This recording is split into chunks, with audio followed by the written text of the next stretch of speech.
Hello, I'm going to try and talk a little bit about my samples for part 4, contemporary context. So I started with plaster and cement, trying to explore or depict some of the Wayuu territory, and it was meant to be eco-warriors trend, so I was trying to capture some of nature or the conflict of the Wayuu territory and the lack of how in some areas it's very fertile and in other areas due to building of a mine it became dry. So in pieces like this, the yellow was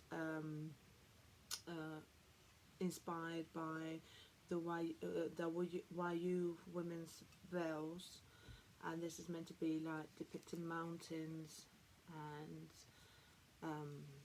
so these were my initial sort of research. Then I got into like dyeing fabrics with natural ingredients like raspberry and avocado and onion, anything that I had at home. So this was one of the first research pieces made with concrete and cotton and fruits and vegetables. I went on like trying to manipulate my cotton dyed fabrics to create illusion of like the Wayuu territory, like green. The blue is how the blue depicts the water and how little water is left, how it's taken over by man-made or mines. So I went for a circular shape in this sample because I was looking at the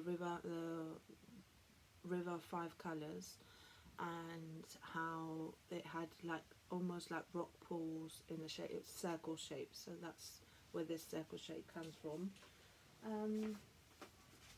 I tried to explore other shapes as well, and I explored with Play-Doh, so this will be a sample made with Play-Doh, and also with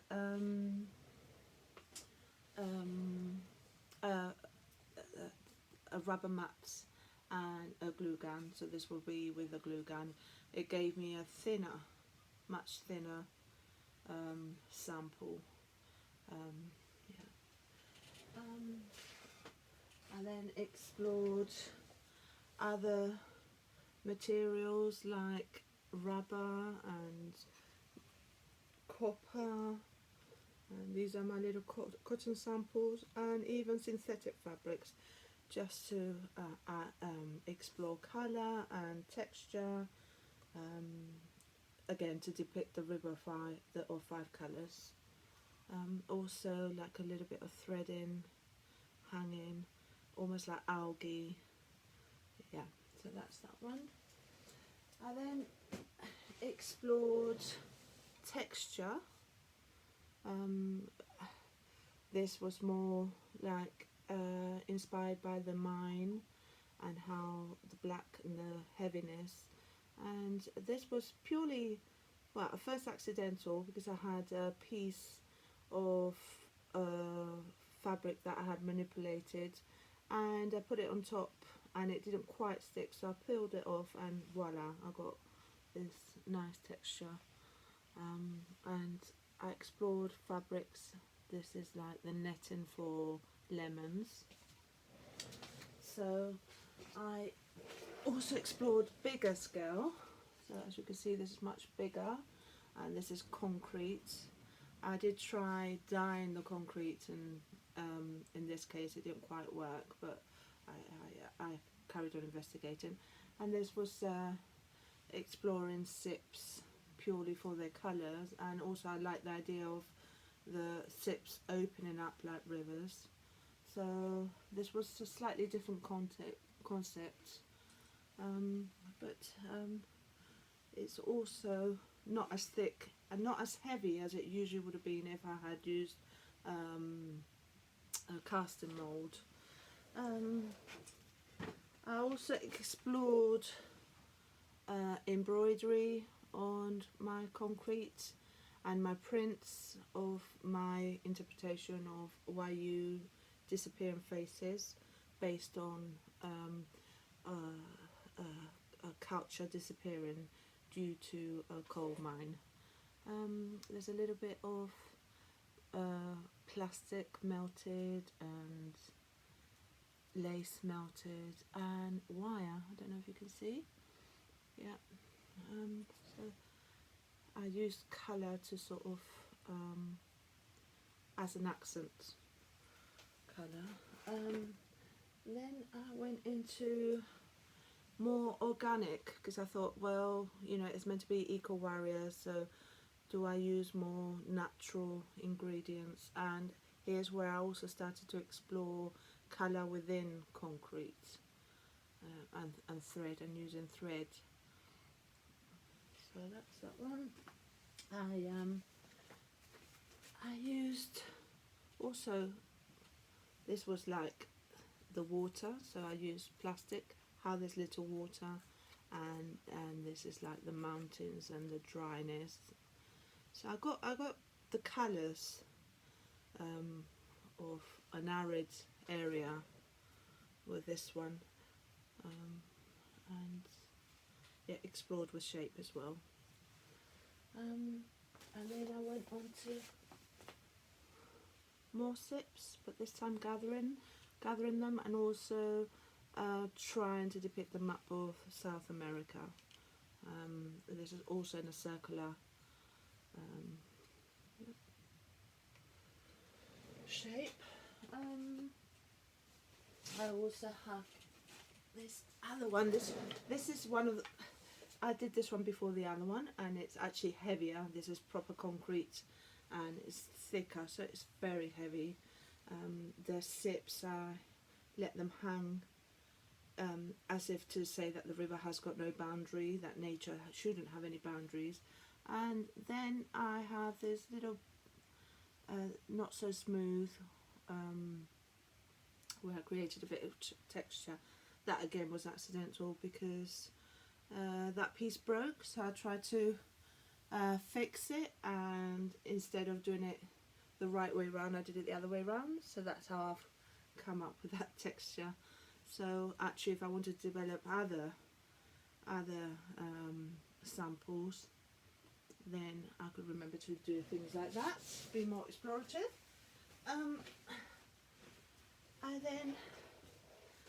I then explored ruffling, and sorry, I have to put those there.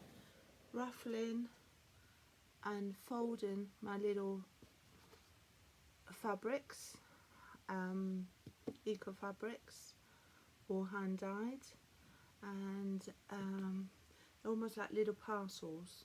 I like them because they're small. I can hold them in my hand, and they're quite light. Yeah.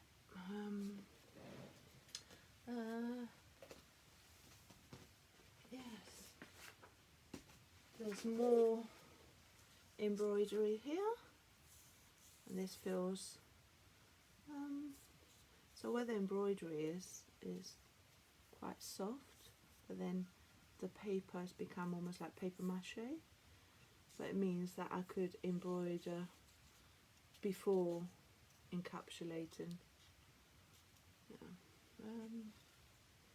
Any other ones? So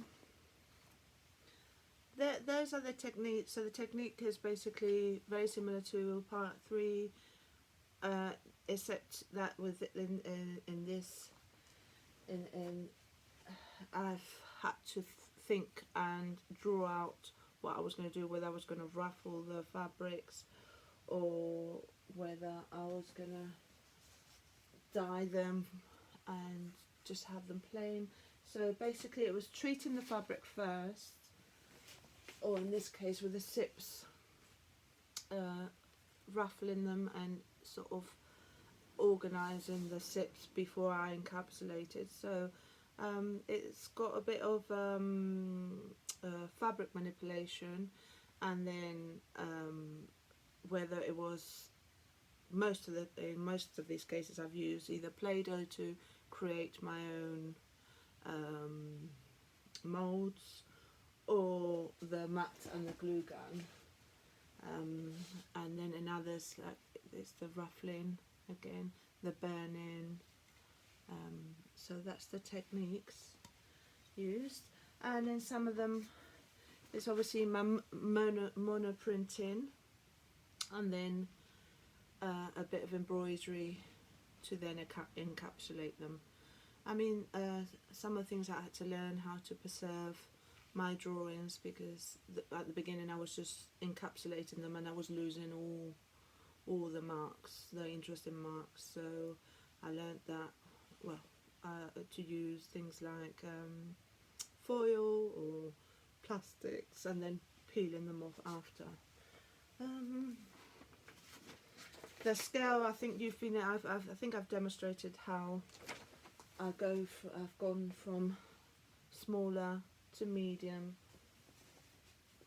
to bigger, and then sorry, it's heavy. Much bigger scale. Yeah, that's the scale. How does it make me feel? So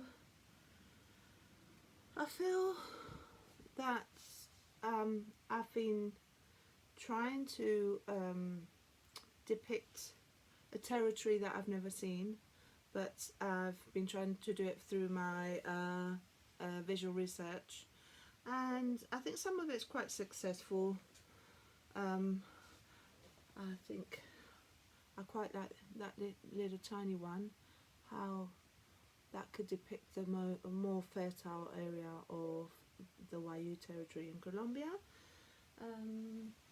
I was pleasantly surprised by some of my SIPs samples. I never thought of using SIPs to depict a river. That is a new concept for me, and I quite like this one. I like it is a lot. There's a lot happening in there, but I kind of like all the texture and the contrast in texture, from very natural to very man-made, and it's a oh, and I nearly forgot to show you also my mono printing. I transferred it onto linen, so that's the beginning, and yeah, this feels really soft. It feels really nice. I'm quite happy with this. It kind of depicts the colours of the 5 rivers, but it also shows how